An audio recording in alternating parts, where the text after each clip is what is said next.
Salut à tous, je suis à Berlin et en avance du Superboost, Moog m'a invité à venir sur une petite présentation secrète à propos de cet appareil qui est un nouveau synthétiseur de Moog qui s'appelle le Mavis.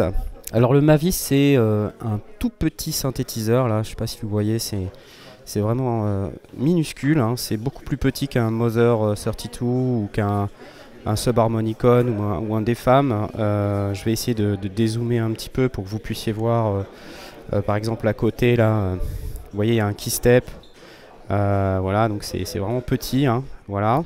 Donc ce synthétiseur, Moog nous dit que ça va être le synthétiseur que vous allez vouloir avoir comme premier synthétiseur.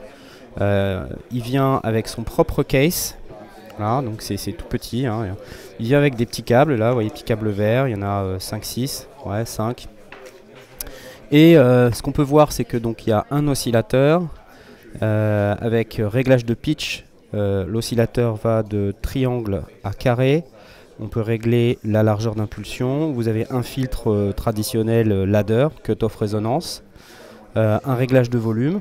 En dessous, tout ce qui concerne la modulation, avec la possibilité de moduler soit avec l'enveloppe, soit avec le LFO, parce que vous avez un LFO qui peut aussi servir d'oscillateur, soit avec l'enveloppe, et puis vous avez la possibilité également de moduler la largeur d'impulsion. Voilà, donc soit avec l'enveloppe, soit avec le LFO ici.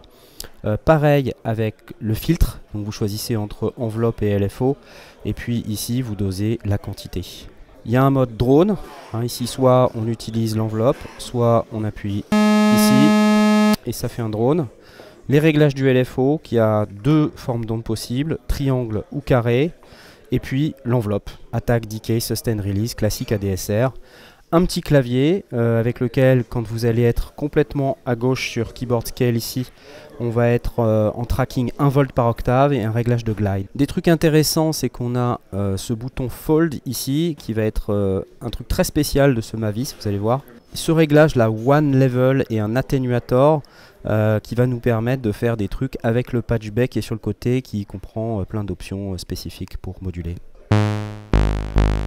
Donc là j'utilise le keystep qui est à côté. Je peux mettre de l'enveloppe. Donc l'enveloppe, comme vous vous en doutez. Vous allez avoir ce son classique Moog avec la résonance.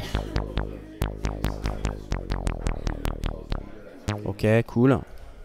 Et puis, comme je vous l'ai dit, on peut moduler soit entre l'enveloppe et le LFO. Et ce qui est intéressant, je pense, c'est qu'on peut avoir une modulation des deux. Donc là, si je monte le sustain, je peux avoir un truc un peu entre les deux. C'est-à-dire un tout petit peu de LFO, un petit peu d'enveloppe. Donc pitch, on peut avoir un mix entre dents de scie et carré. Et puis, on peut régler la largeur d'impulsion. On peut également moduler là, pareil avec l'enveloppe ou le LFO. Donc assez cool. Le keyboard scale là, ça donne ça.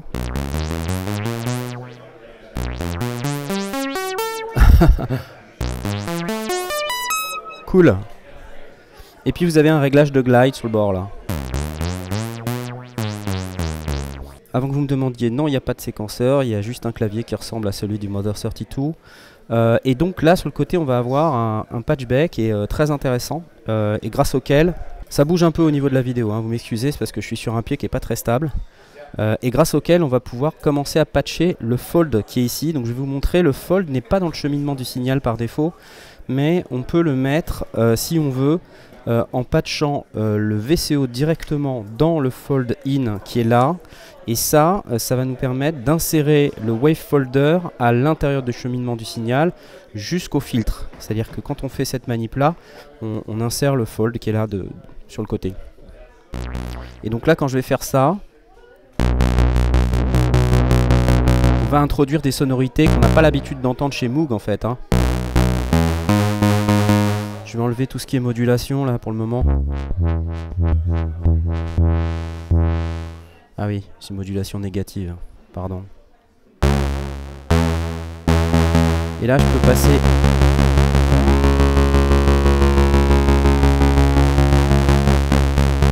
Là c'est carrément sympa parce que ces sonorités là on les a pas normalement sur des Moog de ce type là, hein.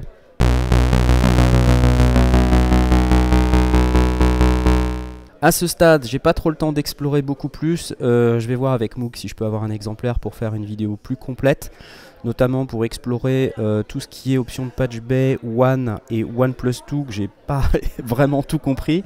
Ce que je vois, c'est qu'il y a un sample and hold également, qui est un truc intéressant ici. Vous avez aussi un multiple, vous pouvez dupliquer des signaux, un atténuateur.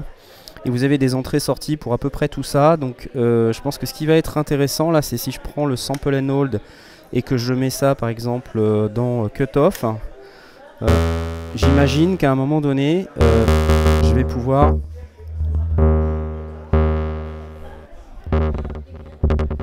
voilà, faire des trucs un peu rigolos comme ça.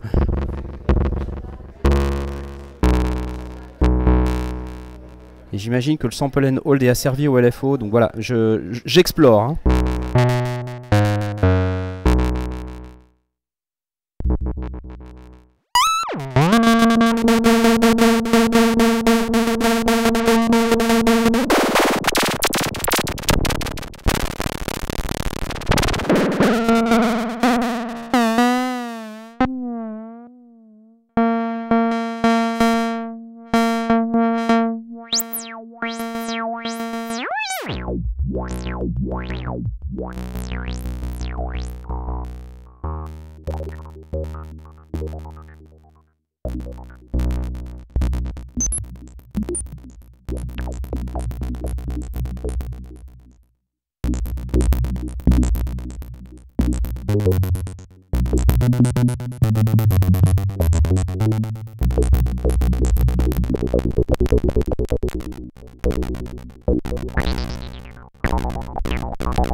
Il y a un mode drone ici.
Voilà les amis, c'était le Mavis, à savoir le Mavis vient avec une sorte de deck saver qui est fourni avec en plastique pour pouvoir le mettre dans son sac à dos. Donc là je ne l'ai pas ici mais il nous a été montré pendant la présentation. Et surtout le case qui vient avec, vous pouvez le retirer et monter ça dans votre modulaire Eurorack. Donc il y a 4 vis hein. Et puis il y a une nappe qui est fournie avec. Et vous n'avez plus qu'à mettre ça dans votre case pour interagir avec le reste de votre modulaire. Donc somme toute assez cool. Au niveau prix, Moog a annoncé 399 €. Donc voilà un positionnement qui est encore relativement élevé, mais Moog a estimé que rapport fonctionnalité-prix, notamment avec la présence du wave folder et l'ensemble des options de patching qu'on a et que j'ai absolument pas encore exploré là maintenant parce que j'ai pas le temps, notamment avec les atténuateurs, sample and hold, mult, le OnePlus2 là auquel j'ai rien compris. Tout ça permet d'avoir des territoires sonores qui sont très intéressants, que j'ai pas réussi à reproduire ici, mais pendant la démo, croyez-moi, c'était vraiment très très cool. Je vais essayer d'en avoir un pour pouvoir vous faire une démo en bonne et due forme. Et en attendant, je vous souhaite une bonne journée. Mettez des likes, ok, mettez des commentaires pour l'algorithme, réveillez-moi tout ça s'il vous plaît. Et puis en attendant, je vous dis à la prochaine vidéo. Salut!